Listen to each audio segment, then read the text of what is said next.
Hello and welcome to the Capital Games Movie Club. I am the Wiz. And I'm Zero. Zero, as it has been ordained from last week, we decided to watch some romance films. So this week, you decided that the first romance film we should watch was 2018's blockbuster hit, Crazy Rich Asians, starring Constance Wu, Henry Golding, and Michelle Yeoh, directed by John M. Chu. I guess before we get into it, this was a very popular film when it came out, and it was for its representation, really, but it actually made a lot of money. So I just want to post that just because that's the reason probably why we chose this, because I know you have family that raved about this movie. I've heard people who are, I would say, quote unquote normies who love this movie. So I thought maybe you thought right to give this a shot. So why don't we start with you? What did you think of Crazy Rich Asians? It was a fun movie, but as I've mentioned in private conversations with you all week, man, this movie brought up some very uncomfortable memories for me. You want to get into that? Do you? Yeah. So okay, we're gonna get some deep personal vibes from Zero here. You told me some interesting feelings that you had from it. Just get down to it. What memories were dredged up in your head when watching this? Really, the whole piece about having status and your status meaning something with potential repercussions with regards to marriage and stuff like that. That one hurt a little bit because at one point in my life, I was dating my now ex-girlfriend at the time, but she was Cantonese Chinese, and while her family wasn't really crazy well off, she and her family were pretty well to do and had a lot of connections in the Cantonese Chinese community. Mm-hmm. And of course, I'm just a working class Asian dude. So I had no status to myself. If you were to kind of put it to a caste-like comparison, I would be essentially a low-born man. So low-born man dating a gal who's from a pretty well-to-do family, and of course I was always constantly being coached by my ex-girlfriend saying, hey, you're in the medical profession, but you need to keep bigging yourself up. You need to just show my friends, my family, and my family friends that you're going places. It's going to take you time, but you are constantly slaving your ass to better yourself, to raise your station in life and all this other stuff. And seeing that theme being oh so constant in this movie, I was just like, wow, holy cow, this is one set of scars I never thought I'd be opening up again. I mean, okay, I can understand where you would have that feeling, and it would remind you of your past. But the movie, I didn't really feel went that route. I think it more was along the routes of, here is this commoner who's infiltrating our bubble, and for possibly nefarious reasons, so we should shun her. I thought what I got out of it, really. I didn't really think it was now that you mention it, I guess I could definitely see where you're coming from, actually, because we won't get into spoilers. But I thought it was more about basically this person just got involved serendipitously in this whole rich culture, and rich we mean money culture, involving this family. I didn't think it was a matter of this person has to keep improving their station to measure up. But that was kind of a theme in the movie. So I guess, you're right on that. I'll walk that back. But yeah, so there was that, and then of course, there was the other angle that I was reminded of too, which you just mentioned, which was um, a lot of the concerns by some of the really well-off members in the movie. The rich family members on Nick's side just being just super super concerned that just this nobody Rachel was somehow infiltrating their sort of wealthy people culture. That was also something I did experience as well with my ex's family. It was just like, dude, he's a man. Why? Uh, if he's interested in her, just it's probably because he's trying to boost his boost his stature in life and try to come off like he's a made man and stuff like that. So that was something that I dealt with as well too. So I was like, oh my god, this is one hell of a can of worms to open. So you had a distinct difference than most people had in this movie, where you, despite this being a very happy, very one-dimensional movie, you definitely got a deeper thing out of it just because of like a past experience. Oh yeah, yeah, oh yeah. I can see that. Like that does happen from time to time, and that's really the point of art, really, in a sense, where you can.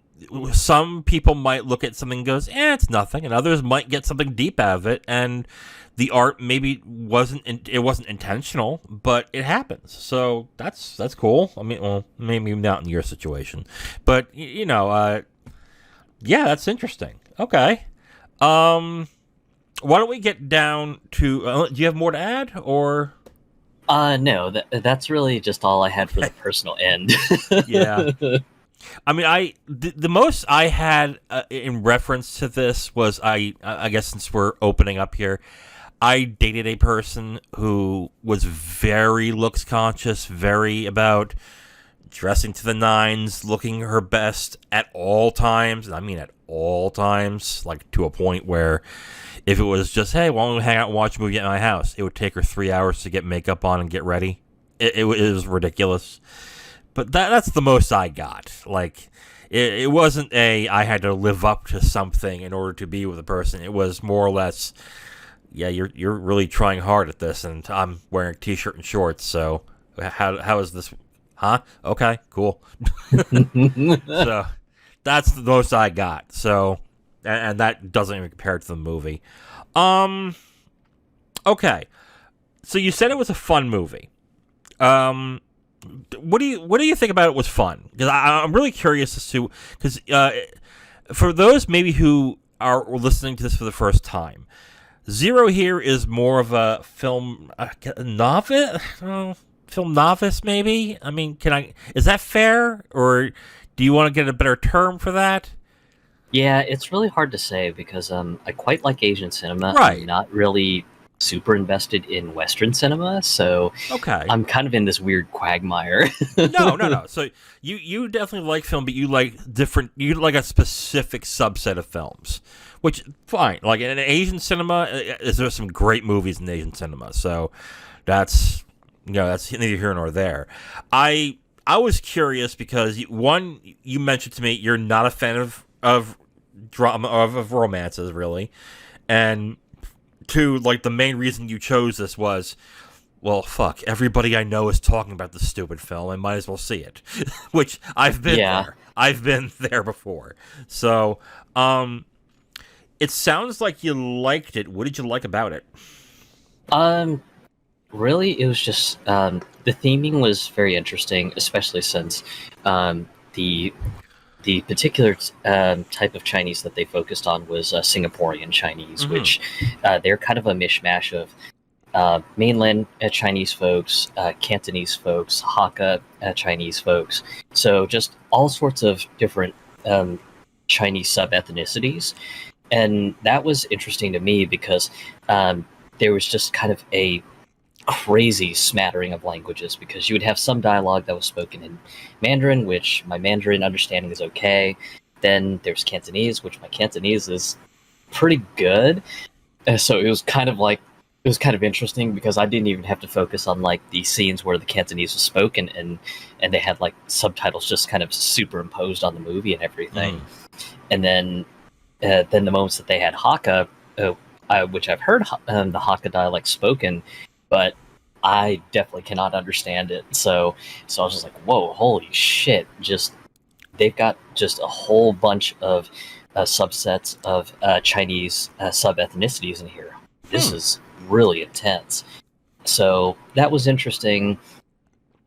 Some of the scenes that took place in some of the just absolutely crazy, unrealistic premises. Which I mean, this movie is just all about just taking the drama of just rich Asian relationships to like 11. Like the bachelor party for Nick's friend being held on like a bunch of barges in international waters. Yeah. I was just like, okay, that's insane. Yeah, I know it's clearly just taking this whole thing to an excess, but my God, that is a crazy party, and to have it in international waters, that's insane. Yeah. And then, of course, Go ahead. Sorry. then you have Araminta's party, which was like, oh yeah, we're just gonna, just jet off to some island and just have this like insane shopping spree and massage thing on this just random ass tropical island. I was just like, holy shit, that's insane too. But I get it. You guys are still playing into the excesses, so I get it. But my God, that's insane stuff. But Yeah. it just, I guess that's the other thing that I thought was kind of fun, just how they would take the excesses into extremes that you could clearly tell was parody. I don't think it was parody, really. I think what they were doing in this movie was I would say is the typical popular, like, Hollywood movie, Hollywood romance movie. Like, everything, like, the characters are one-dimensional. Everything is excessive. Everything is beautiful looking, very striking. First thing I thought about was My Best Friend's Wedding when I saw it, and then I kept thinking, like, no, this really has a classic Hollywood feel to it, because even though the characters are still one-dimensional, they're relying on the charm of the actors to carry the movie, and and thankfully the actors were good enough to actually get it through. Let me see. Like when I mean, like, with classic Hollywood, like classic Hollywood. Like I said, like, it's one dimensional.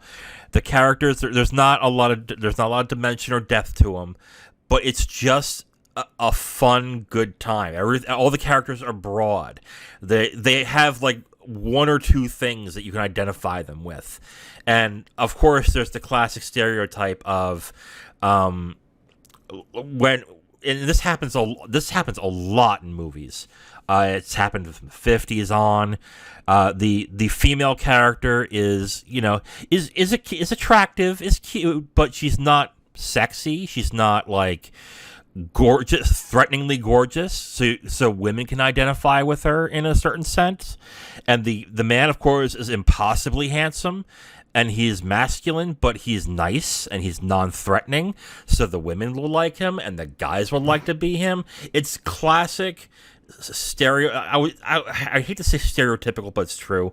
It's classic Hollywood-driven romance fare in this, which really made it odd to me as to how this got so popular. But then again, the movie is fucking gorgeous to watch. I mean, just watching like the set pieces, and I don't know if did you watch it on HBO Max?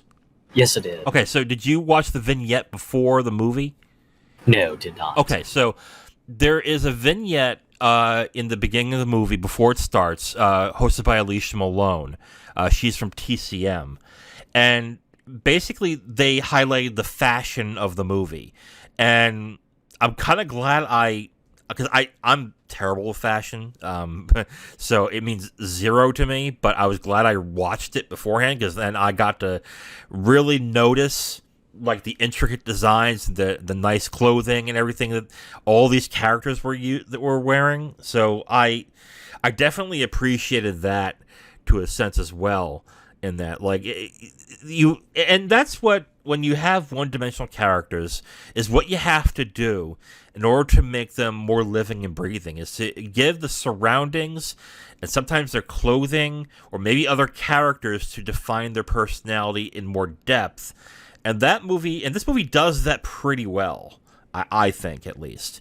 But yeah, like I get some of the criticism people have, because there are some that hated this film and were like, this is just standard Hollywood trash. Like, but it's fun. It's a fun movie and it's charming. So I can't say it's trash, but I'm not going to sit here and say it's like a classic of cinema. It's fun. It's just a fun movie to watch, really.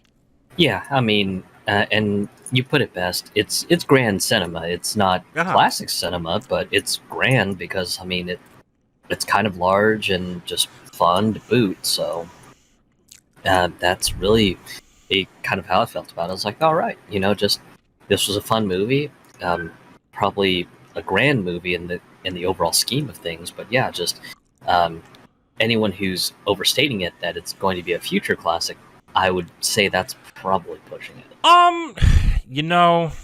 I think with popular, like in a popularity sense, it will be a classic. Like say, God, like movies like Runaway Bride, like The Notebook, movies that are really okay, but because they look pretty and they're made well and they have charismatic actors, like a lot of people look past that the story is threadbare and done repeatedly. Like, it's a comfort movie, really. Like, I can definitely see young kids watching this movie, like, as they're teenagers, like especially young girls watching this as a teenager and just adoring it and watching it constantly.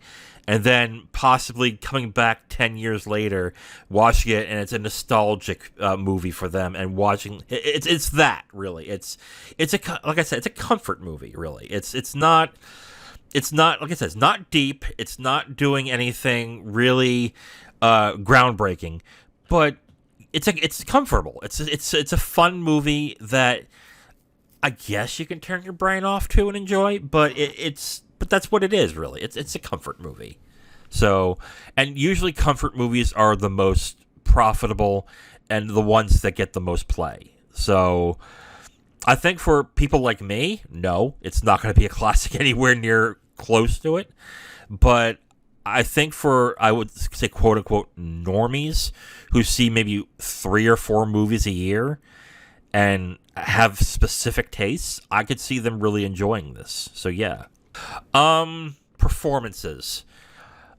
I mean, this is a charming cast. I've got to admit. Like, I've seen movies where basically there's only 1 or 2 good actors and the rest are on minimally and for good reason.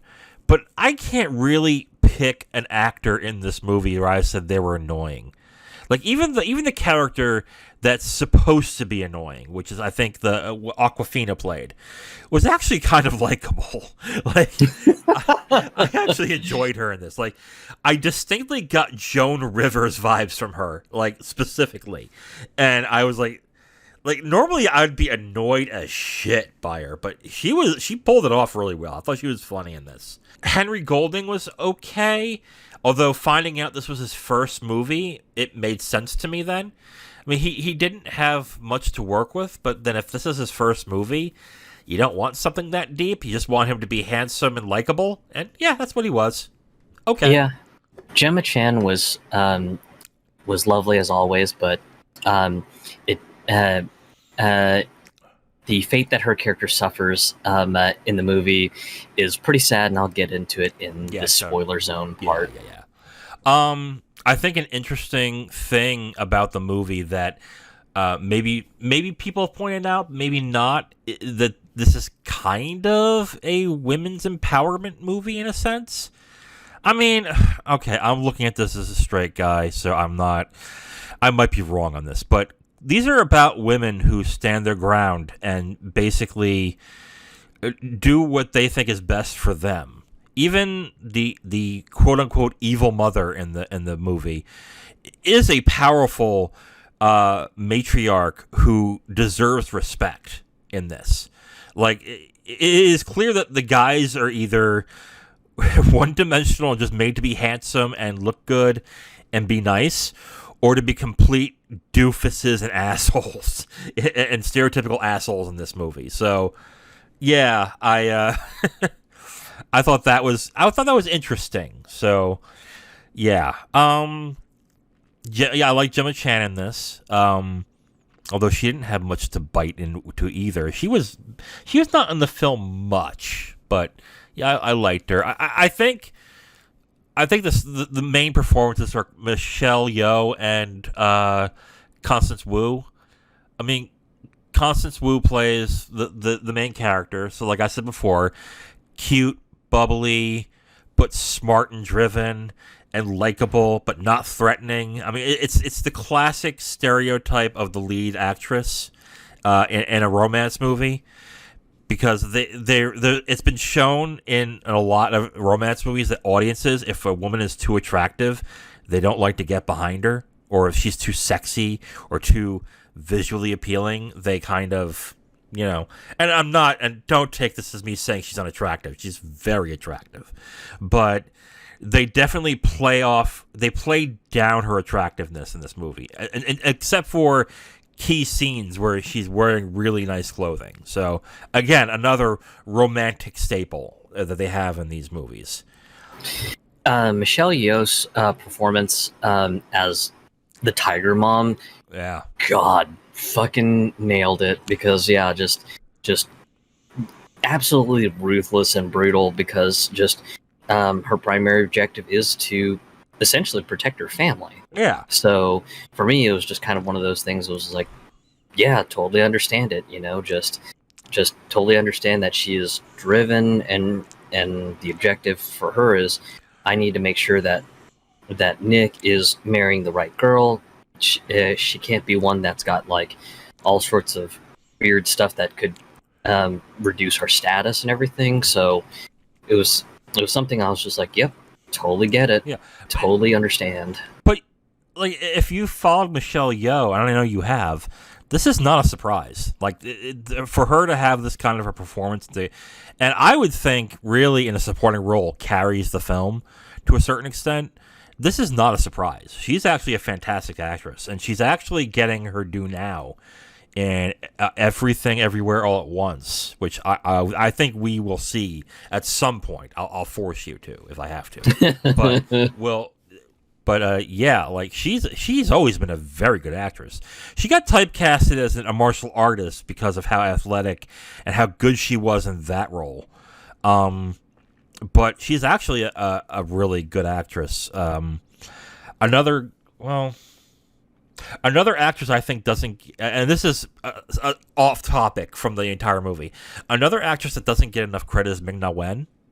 Like, she's always been a good actress, but because her most popular roles in America are Street Fighter and other like action movies, that's what she gets here. That's why she's always in Star Wars or in Marvel stuff. Or really, like, if you watched her in, she was in Joy Luck Club, I think. Correct? Am I right on that? Oh, nope, she was. Okay, woo. She was a daughter in that. Okay, good. I thought she was in that movie. Okay. But yeah, she doesn't get enough credit either, and that sucks, man. Because these are good actresses that really get typecasted easily, and I'm glad that Ming-Na Wen and Michelle Yeoh have good careers and can do more, or are getting work now. But it just seems like they're doing the same things, and it's a shame because they're actually really capable. I don't know. Anything else you want to talk about before we get into spoilers? Not offhand. I think we covered things for the most part. Okay, we're getting spoilers for Crazy Rich Asians. If you have not seen the film and are interested in watching it, you can pause now and come back later. We'll count down in 5, 4, 3, 2, 1, 0. Okay. I'm not going to use this as a criticism, but it's more of an observation. I found it weird when they got to Singapore, how everyone spoke English except for maybe a few characters, just to remind people that Rachel was in a foreign country. But I was really it was odd at first to watch this movie and everyone was speaking really good English. And I wonder if this is because I'm ignorant as to what Singapore is and that a lot of people do speak English there, or that because this is a Hollywood movie and they want to make as much money as possible, all the characters had to speak English. I mean, what is it? Is that common that everyone speaks English there, or was that weird too for you? It's a bit weird for me, especially since Singapore's quite diverse. Yeah. You've got folks from India there. You've got folks from some of the local Southeast Asian countries like Indonesia and stuff that live in Singapore and stuff too. So there are a lot of languages spoken, but at the same time, the one language that is a common language is ultimately English. So, Okay. so for me, it was just like, all right, that's a little weird that everyone's just, just rolling with English, but it is Singapore, so I guess I'll just kind of relax for a bit. I mean, I'm going to admit I was ignorant on it. So and once, like, I think 15, 20 minutes in, I kind of forgot about it. So it wasn't that big of a deal, but I just thought it was, like, really strange how, okay, there's clearly ancillary characters or, like, maybe extras that are not speaking English, and the actors and the characters are speaking, I guess it was Cantonese or Chinese. But all of a sudden, these key characters in there who have been living there all their lives are speaking not only perfect English, but beautiful English, like really well-trained English. And I was really afraid to say this, but I was like, I was expecting some to have a little bit of broken English, or maybe I don't know, maybe not have a firm grasp in the English language as it is today, because I was really expecting, like, maybe kind of a culture clash in that essence when it came to Rachel and Nick's family. But when that didn't happen, I was like, that's kind of strange. But again, like, it doesn't hurt the film at all. In 15 minutes I forgot, and if it weren't for me taking notes in the middle of the movie, I would have forgotten completely about it. But I just thought that was a little strange. Yeah, and I mean, I could definitely see that. So, but yeah, as I said, that was kind of my thought on the whole language of choice for the movie. I was just like, oh, that's interesting that just they're going with English, but at the same time, it somewhat makes sense because the common language in Singapore is English, Okay. which kind of binds everyone together. So yeah, I get it. I can kind of see it. Okay. I mean, we went into it in the review. I mean, these characters are one-dimensional, and this happens a lot in ensemble movies. But usually good ensemble movies are like 3 hours long. I think we have like Magnolia. But I know that couldn't fly in this. So, but the character, excuse me. The movie is so charming that it kind of just doesn't matter. It's a fun movie. So yeah, they're playing into stereotypes like we talked about, the attractive but not really attractive lead character, the really handsome but really likable guy that's non-threatening. We have the asshole who's a womanizer. We have the film director who is sleeping with a tramp, essentially.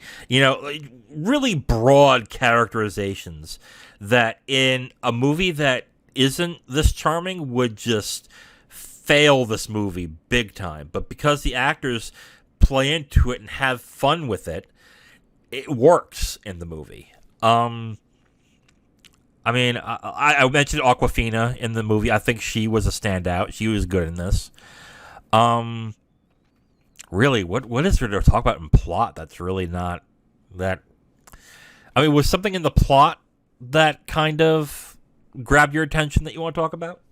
Well, for me, just uh, the one performance that I loved was Gemma Chan, Okay. and unfortunately, her character just gets really hurt really badly by just her douchebag husband just sleeping around with her because he's got his male insecurity issues with not being the breadwinner of the family, and of course, just it kind of stinks because just she's just really kind, really loving, and just Yeah.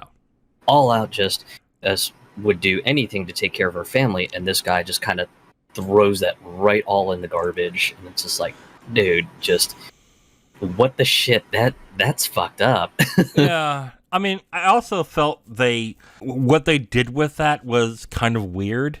I mean, the film the theme of the film is basically fish out of water, and the main character is having to contend with being a quote unquote commoner in a very privileged rich world, and the fact that they had that dynamic with that couple, with Gemma Chan's character and her husband, uh, was it kind of felt like a preview of what could happen between the main characters.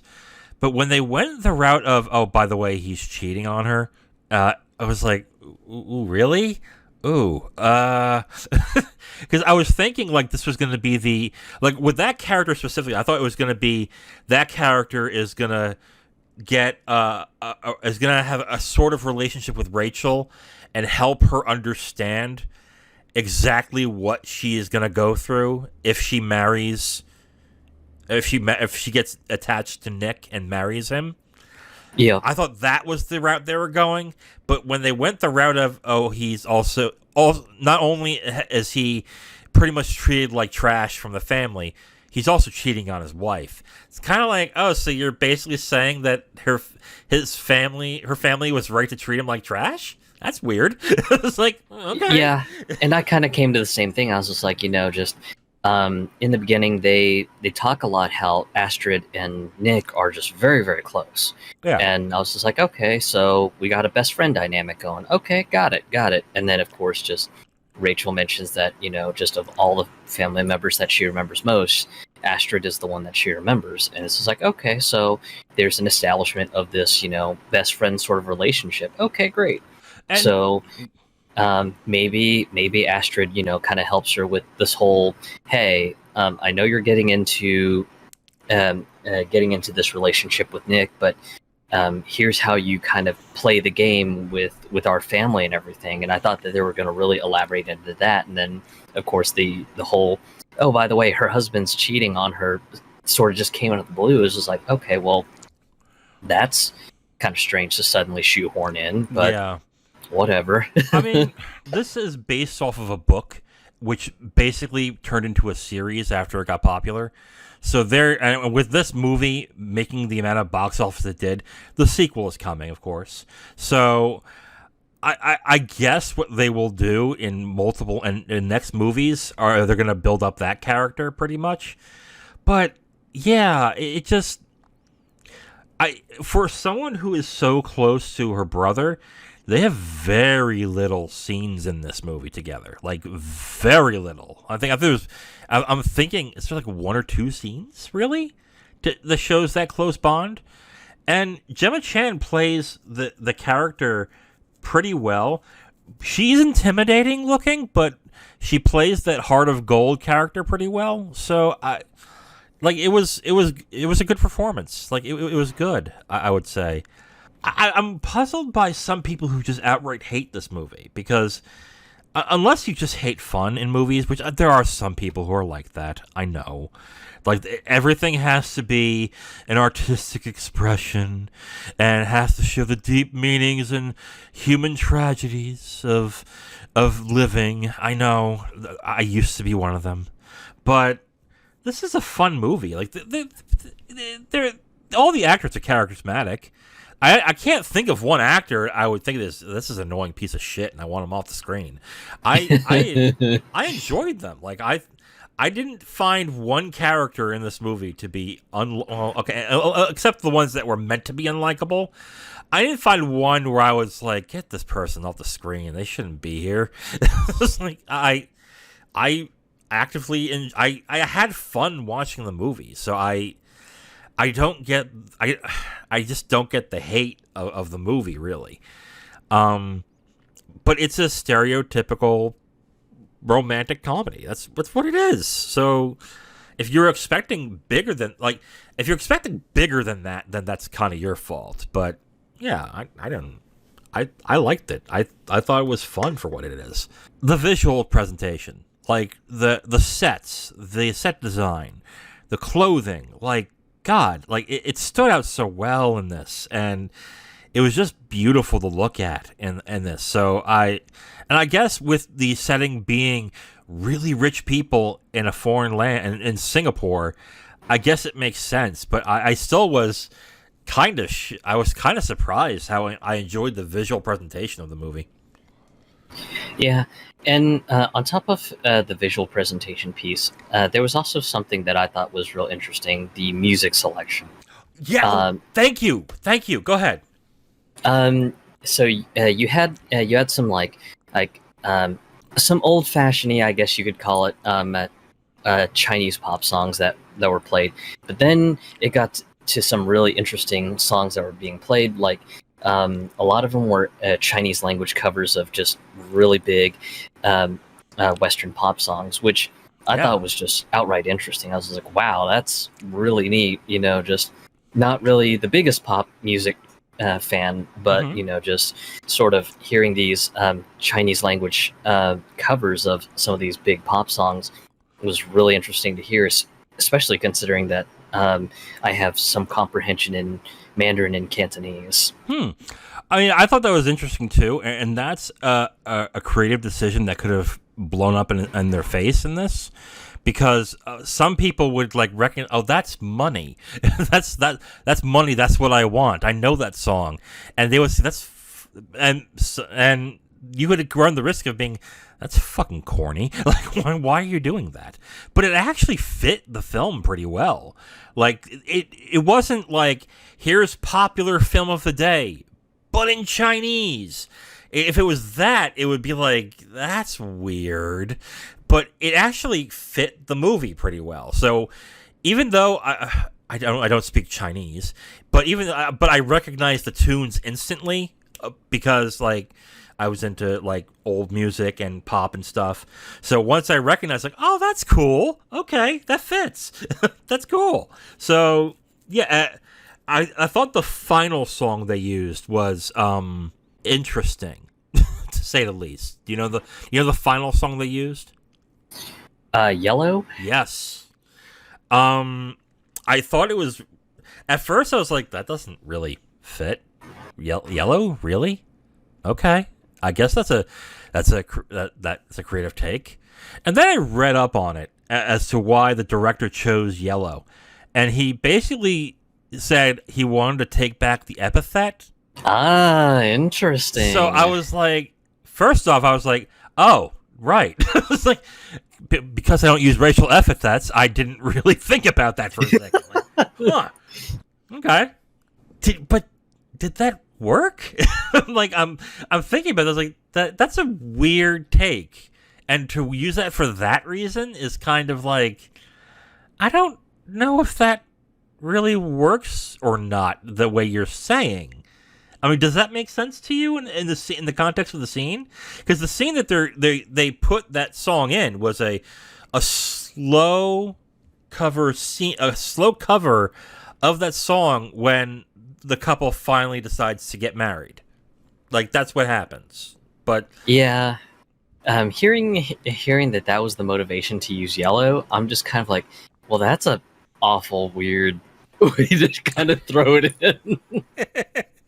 Yeah, and apparently Coldplay had some issues with that song because of the, I guess, groups were saying it was a racist song which I don't get. I mean, I'm not a big fan of the song, but from what I recall of it, they weren't making fun of Chinese people, so I didn't get that. but they were not willing to put that song in the movie. And it took the director to say, no, this is why I'm doing this. And they said, okay, then go ahead. It's fine.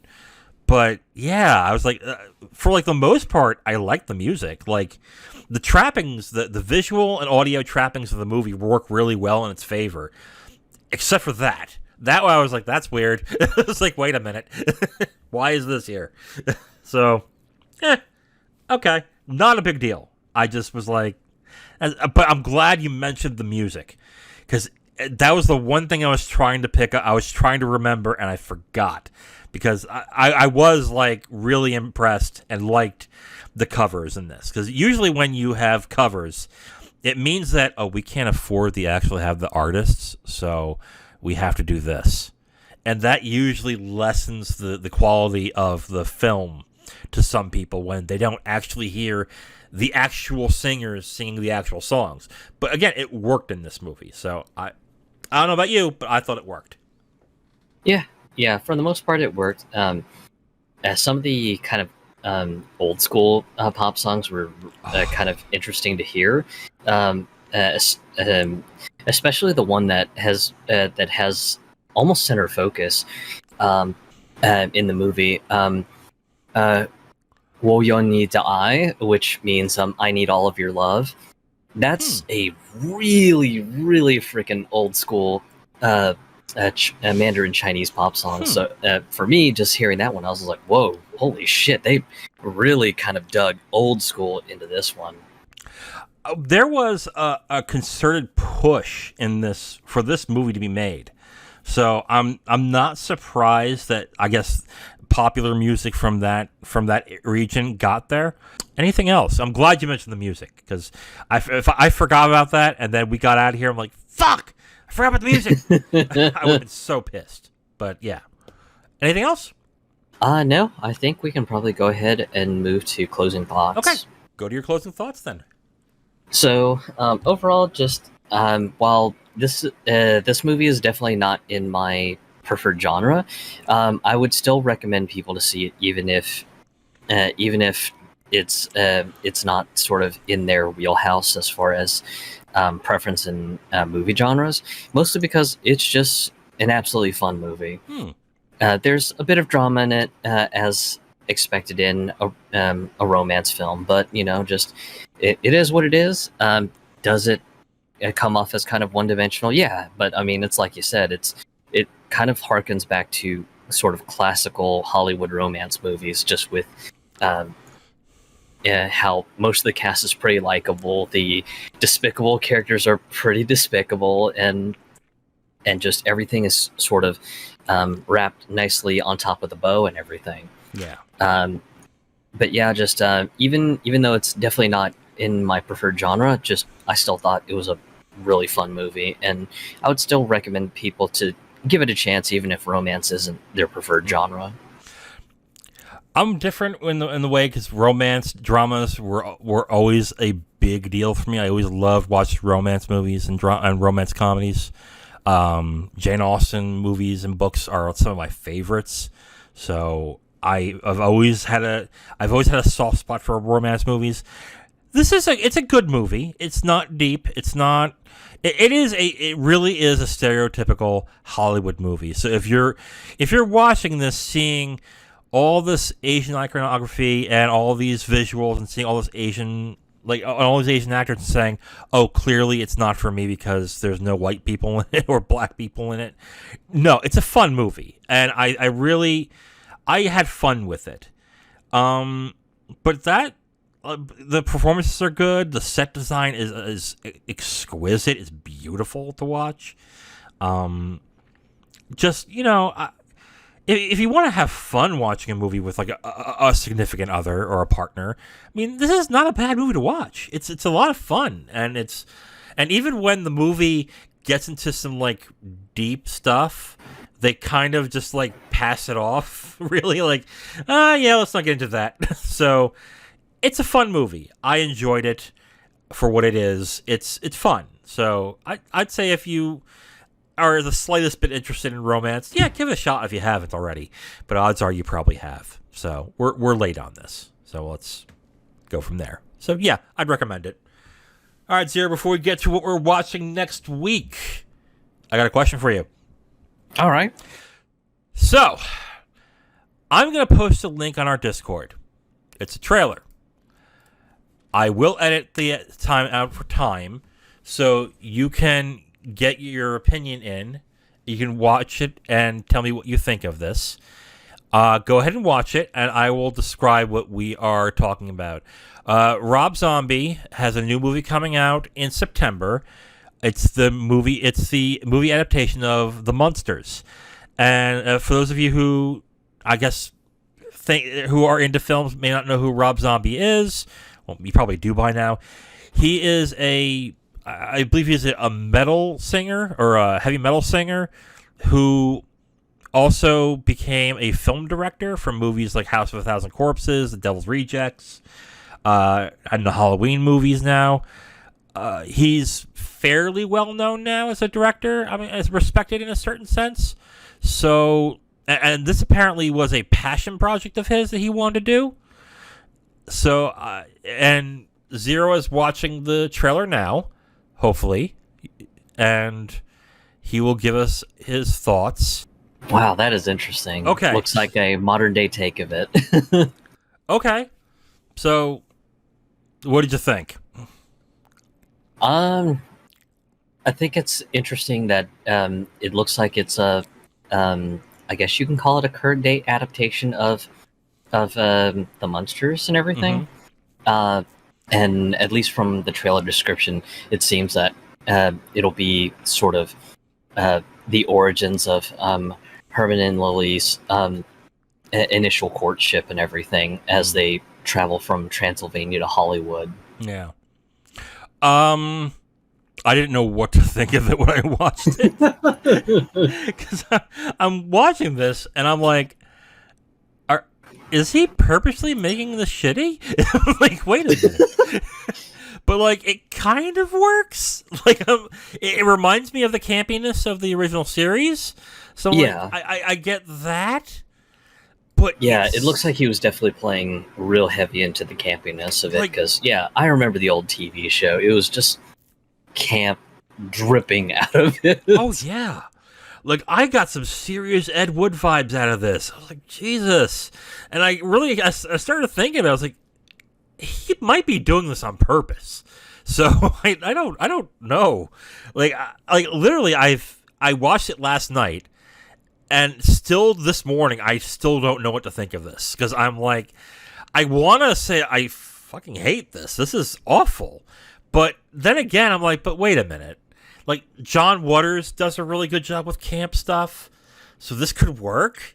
And if he's that married to the material, it could work in a way. So maybe, like, I went from being like kind of disgusted to I'm kind of curious if this is going to be an interesting camp take or is this going to be a pipe bomb. So yeah, like. Can't believe I'm going to say this. I might watch a Rob Zombie movie, and this might be it. But yeah, I had a question beforehand before this, but I saw this. I'm like, nah, I got to expose this to Zero. Like I got to show him this. All right, so yep. If you haven't seen the trailer for The Munsters, you can look that up on YouTube. It's pretty easy to find. Look up The Munsters Rob Zombie trailer. So anyway, well, Zero. That does it. Before we go, we have to talk about what movie we're watching next. I gave you a choice of 4 movies, 4 romance movies, of course, because we're doing romance for these 2 weeks. And why don't you? And you know what? I'll tell them what you chose because it was supposed to be my choice, and I just passed it off to you. I gave you 4 choices, and the one you chose is 1999's. Roger Michelle film Notting Hill, starring Hugh Grant and Julia Roberts. This is I will be out in Front Street right now. This is one of my all-time favorite romance movies, so I'm really looking forward to watching it again. And I'm looking forward to watching and having you watch it, because especially when I had when my friend when I told my friends when it came out that this was a great movie, they kind of looked at me like, "Are you retarded? Like, are you serious now? This is a Hugh Grant movie. What are you talking about?" So, yeah, I can't wait for you to watch this because I think, is one of the best romance movies out there. So, I'm looking forward to it. So, no pressure. You better like it. Well, I mean, it's funny because I remember you had mentioned some people really put Love Actually much higher than Notting Hill. They do. And it was kind of funny when you mentioned that because I actually watched Love Actually with an ex-girlfriend of mine, and I thought it was a fun movie and everything. So just to see that this is more considered the gold standard, this will be interesting to watch. I think Love Actually is the more popular movie, really, nowadays. Yeah. Notting Hill made more money, but the writer of Notting Hill went to direct Love Actually. But, yeah, okay, real quick on Love Actually. I didn't like Love Actually that much, and mainly because I just thought that the romance, all the romance sequences in the movie were kind of like, it would be better if you just chose one or two and just went with it than to do 8, 9, or 10 and have no impact at all. So I get why some people like the movie, but I didn't like it too much. So yeah, that's me. Okay, so all right, Zero, that is it for this episode of the Capital Games Movie Club. Tune in next week where we discuss the romantic comedy from 1999, Notting Hill, starring Hugh Grant and Julia Roberts. I am The Wiz. And I'm Zero. And we'll talk to you next week.